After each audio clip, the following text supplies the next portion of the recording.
Students, today let us do an experiment on electroplating. Before doing the experiment, I would like to explain the basic concepts related to the experiment. First of all, you have to know what is electrolysis. So electrolysis is a word formed by two words, electro and lysis. Electro means electricity, whereas lysis means separating. So totally, electrolysis means it is a process of separating a chemical substance by the passage of current through it. The components required for electrolysis are, first one is electrolyte.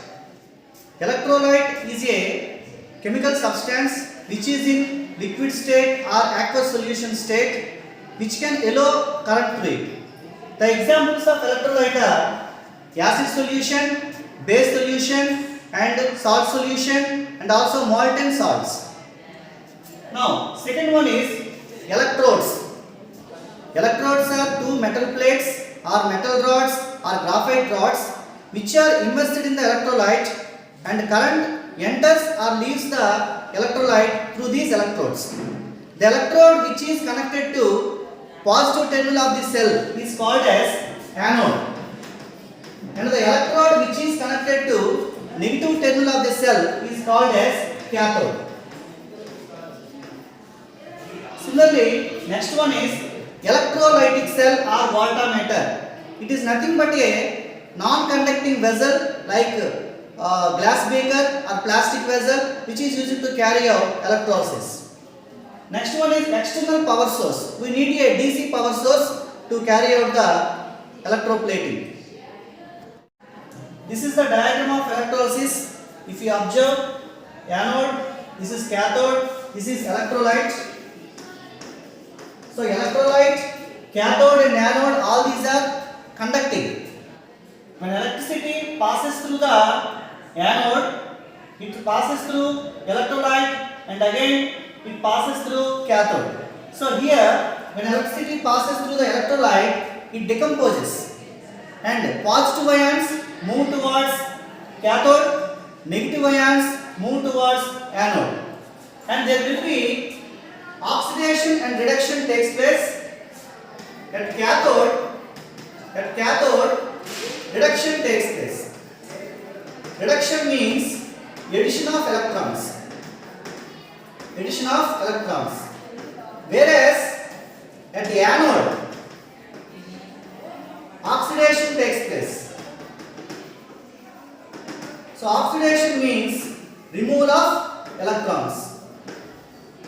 So in this way, in electrolysis, both oxidation and reduction takes place. It is the best example for redox reaction.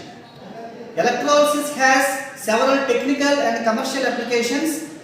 Those are, first one is electroplating, second one is electro-refining, third one is electrometallurgy. Now we deal with electroplating. Electroplating means coating a metal with another metal by using electricity. So during electroplating, the metal part which is to be coated is used as cathode and the metal which is used for coating is used as anode. Hi friends, my name is B. Grishma. I am studying 8th class in ZPHS NOWGAM. Today let us perform an activity is electroplating. The aim of the process is to coat on iron key with copper by the process of electroplating. Apparatus required are a battery eliminator, copper sulfate, dilute sulfuric acid, electrolytic cell. Battery eliminator converts AC into DC. We can use batteries in the place of eliminator.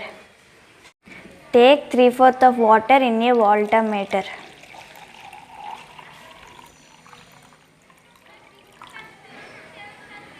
Add 2 spoons in copper sulfate.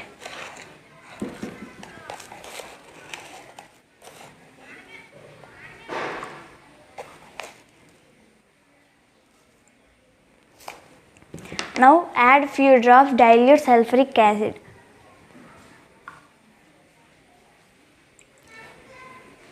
Sulfuric acid makes to it solution more conducting.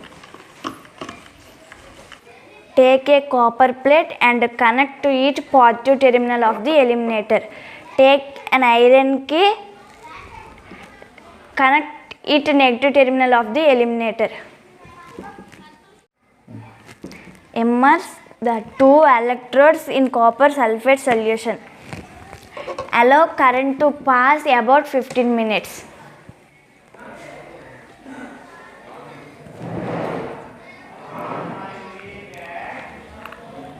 What do you observe?